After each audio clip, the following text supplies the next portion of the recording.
Welcome back.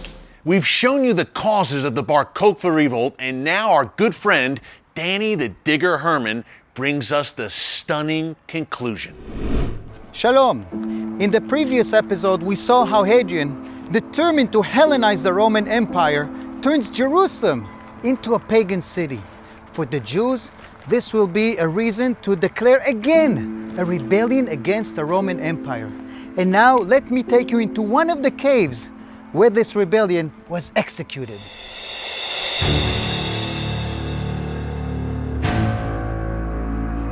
Learning from the failure of the first rebellion, the Jews decide to change tactics, a guerrilla war. In this soft limestone, they carve narrow tunnels and shafts. And the tactic was at night, attacking the Romans on the roads, causing as much damage as possible, and then escaping back in. If the Romans could detect where they were coming from, once they tried following them, their spears, their armor is irrelevant. They are now vulnerable. What do I mean? Let me show you inside, but for this, we need to change.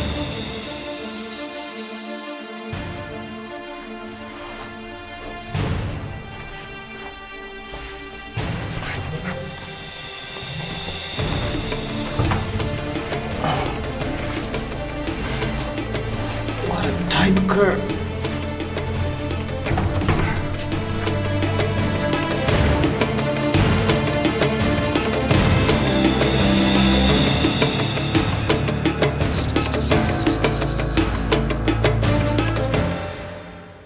Wow, look at this space. Who would believe that crawling through this narrow tunnel would lead you into this spacious area?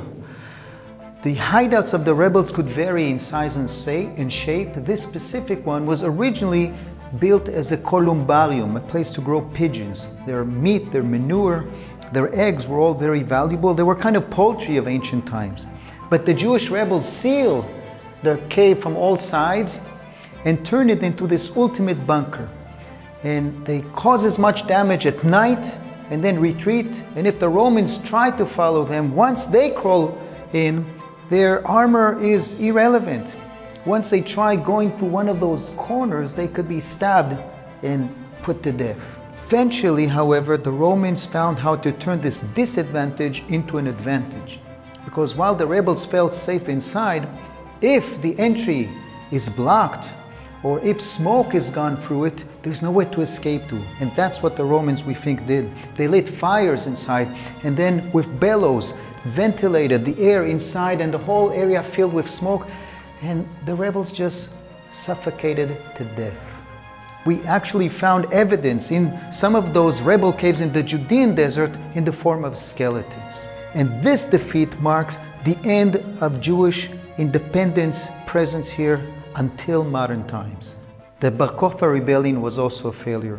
The Romans again oppressed brutally this Jewish uprising, and the cost of a slave in Rome would become the same cost as a donkey, because so many Jews who didn't die here were destined to slavery for the rest of their lives.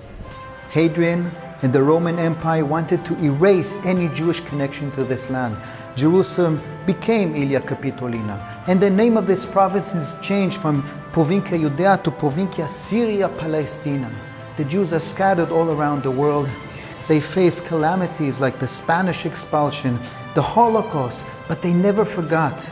They never forgot yearning to return to the Holy Land. And when was it finally achieved? In our times, in the formation of the State of Israel. Wow. Thanks to our good friend Danny the Digger Herman for that amazing history lesson. And I love the way he closed it. The people of Israel are back in the land that God gave them, never to be uprooted again.